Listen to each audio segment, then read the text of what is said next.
GreenTouch Month.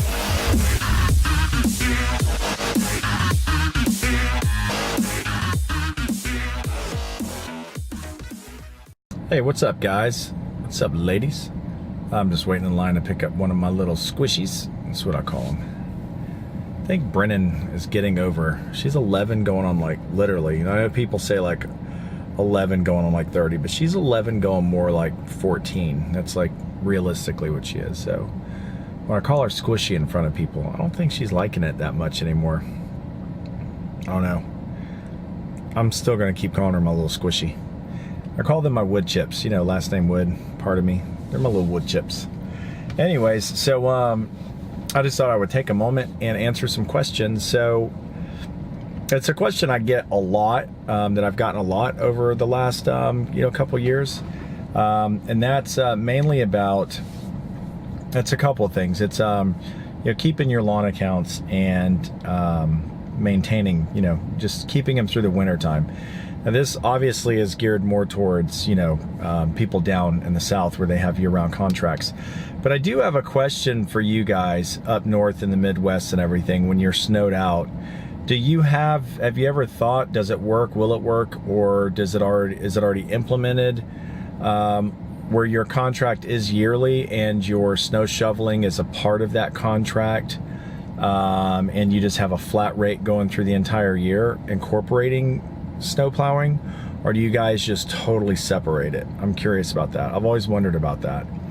And I know, you never know what the snow's going to do and all that, so I would imagine that'd be hard, but I'm really curious.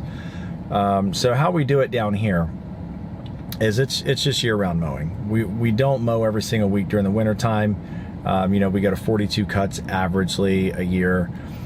So how it works for me is what I've done over the years is, very, very, very upfront. I do a small little, contract. It's more like an agreement of payment than a contract, because how I am is like, if it's your private property, I don't feel like I should be legally allowed to visit your property for months on end because of a contract. You know what I'm saying?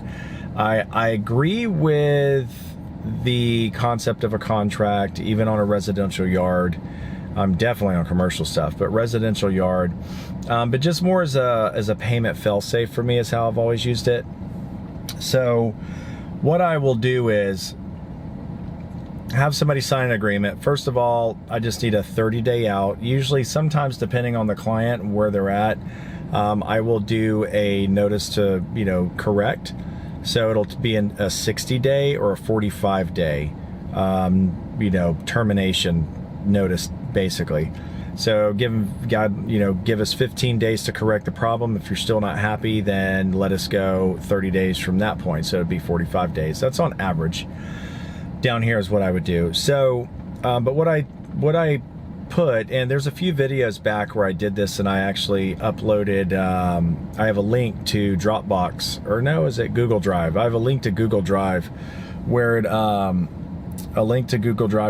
it's, you can download the form, or the contract, the way that I wrote it up. So it says this. So 42 cuts a year, it's 12 months, here's a flat rate. Instead of charging you, 7, high seasonal, months, you know what I mean? We charge you, and then like a smaller amount during the winter time. We average that out and we take a flat rate. Say normally if your yard's gonna be $160 for the season, we'll take that down. It roughly comes out to about $135, $140 as a flat rate every single month, carrying it through the winter time. It ends up being the same amount of money, but you secure your landscaper, we secure a year-round client.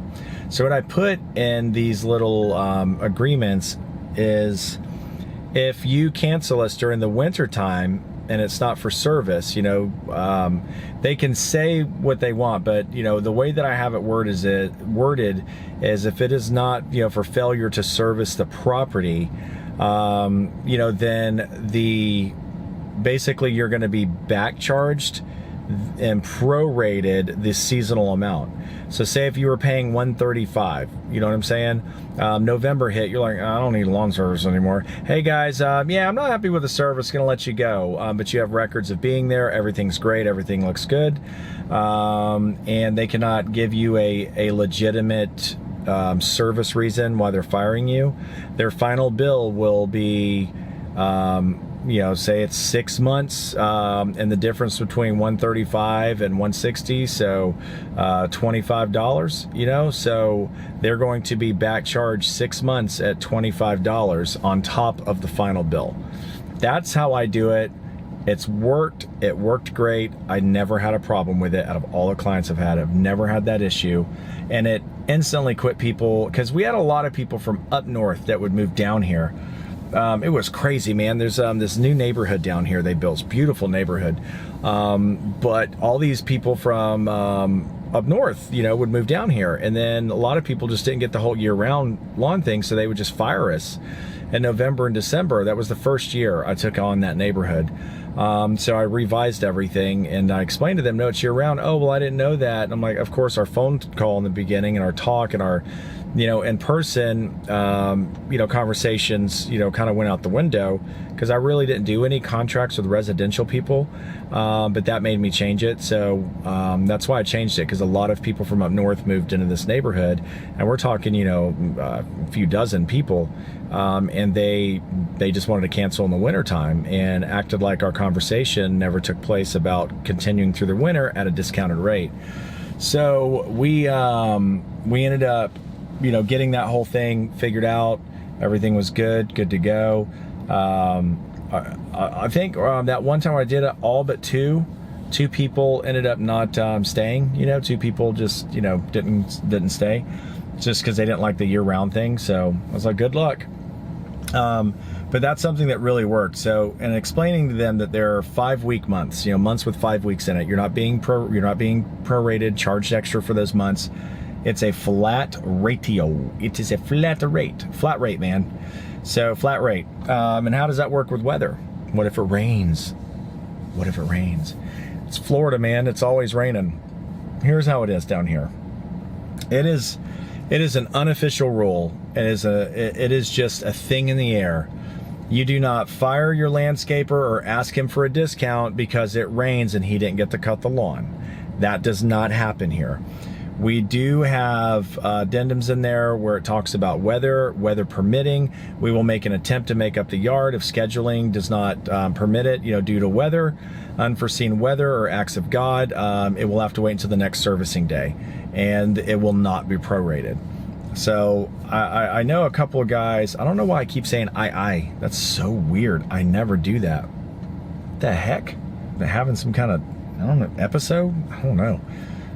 God, Lord knows, you know. It is warm out here today, but you know, it's not that bad. Because I've had a couple of people just kind of just go, dude, you don't mow and you still get paid? Absolutely, man. Because like I said, when there's 5-week months, it's 110 degrees out here, and your lawn's getting mowed, and you're not getting paid extra for it. You know, that they're not complaining then. You know what I'm saying? It's a flat rate, man. It works out to be the same. Sometimes we have winters that does not slow the grass down, and we're mowing it 48 times, 45 times. Sometimes the client makes out, sometimes the vendor makes out. Sometimes we make out, sometimes they do. So it's a washy, backy thing. You know what I'm saying? You know what I'm saying? Oh. All right, I'm going off. But that's how it works down here, and that's what we do. Because there are a lot of guys, man. A lot of you guys have talked about moving down to Florida. And I'll tell you this, there is no such thing as too many landscapers in, you know, Florida. I don't know about Georgia or any other state. I do not live anywhere else. I would assume it's the same in Georgia, Florida, probably Louisiana, Texas, southern states, man. But I'm telling you, Florida is a jungle, bros. And there's just no such thing as too many landscapers in Florida. So a couple of guys, I know 3 guys that are moving down here in Jacksonville, in the area, in Orlando, to start lawn care companies, because they really like doing it. They like the potential of income, but they just live in areas where it just doesn't flourish, except, you know, for, you know, it's seasonal. So, but that's how you do it. You know, if you guys come down here, I strongly suggest you, you know, just getting used to that concept. You get paid 52 weeks a year. And this is with taking off all of Christmas week, half of Thanksgiving week, and a couple of holidays a year. That's all part of our thing. We were closed for the entire 5-day week of Christmas, stretching to New Year's, half of Thanksgiving, and all that. That's all part of it. They know it. As long as the yards look tight, the properties look good, it doesn't matter. But it does slow down enough. You know, here in Jacksonville, we're in the north, so North Florida, so we do have tons of freezes. A freeze is technically anything under 32 degrees, so we get tons of freezes every single year. So we lose a lot of vegetation up here. You know, a lot of tropical plants die and all that stuff up here. So there's always something to do. Landscaping in the spring is massive. It's just huge. Everybody's ready to get the dead out and the green in. So that's just something to keep in mind. You know what I'm saying? If you do a contract, you know, I don't like the thought of weighing something down on a customer and saying, well, I'm gonna be on your property whether you like it or not. I do average about a 45-day, 2-week to correct, 30-day notice. But if it's in the winter time, all of a sudden, it's not in the summertime, but it's in the winter time when there's hardly anything to do, then you're going to be back, you know, back charged and prorated for every single month during the high season, and that's gonna be part of your last bill. And that's just, like I said, that's always really worked really well. And another little tip, I got a video way back. I have business cards made. This is for us expanding once you get neighborhoods, man. Business cards made. One side of the card is a business card. Logo, information, contact, all that stuff. The back side of the card is spot for a quick bid. You can roll up to any yard, and there's a space to monthly charge, services included, you know, blah blah blah blah blah, and it's already printed at the bottom. You know, basic service includes mowing, edging, weed eating, hedge trimming, treating the beds for weeds, blah blah blah. So that's the basic service, and it says additional services are available. Please contact for further information, and then it's got a spot to put the price. So it says, you know, we would love the opportunity to service your property based on the you know, the walk around of your home. This is what we would charge you on a monthly rate. I've gotten so much business from that. It's crazy, man. Crazy. Just go put those cards. You can get 5,000 cards made for $100, man. You can pick up so much business like that, man. So much. Anyways, I just wanted to jump on here real quick. I think they're about to come out, and give that to you. It was what do you do with the weather, and what do you guys do if you're not able to cut? How do you charge your clients for that? And what do you do during the winter time? Get that asked a lot, you know, because I think a lot of guys are curious. But I'm curious, like I said, leave me a comment below if you're from the Midwest or really snowed out states, and how do you handle? Because I've asked Brian Shane this, I've asked you know, Jason Ambrose this, I've asked, you know, Richie's in Georgia, but he does get a lot of snow, so you know, there's some differences in every part of the state. I've just asked a few guys this: how do you do that? You know, where does it stop with the mowing and where does it start, you know, with the plowing? Obviously snow, but what is the average time in between, and what do you do with that time?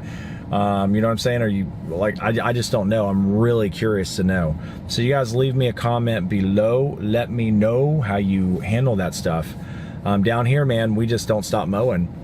We do have plenty of weeks where it's just blow. We show up to the properties, we make sure we spray for weeds, all the hedges are trimmed, everything looks good. A lot of times we show up, we don't have to do anything on these properties except just blow them off, and the guys just go home, and then that's that, as long as it looks good. But leave me a comment, let me know how you guys handle that, because man, I'm always really curious. I hear a bunch of different ways. Can you incorporate, even with a delay between service, you know, so where the mowing stops and waiting for snow, do you guys have a way to drag that out? You know what I mean, where you do a flat rate all year long and incorporate, you know, snow removal. So yeah, I'm curious, man.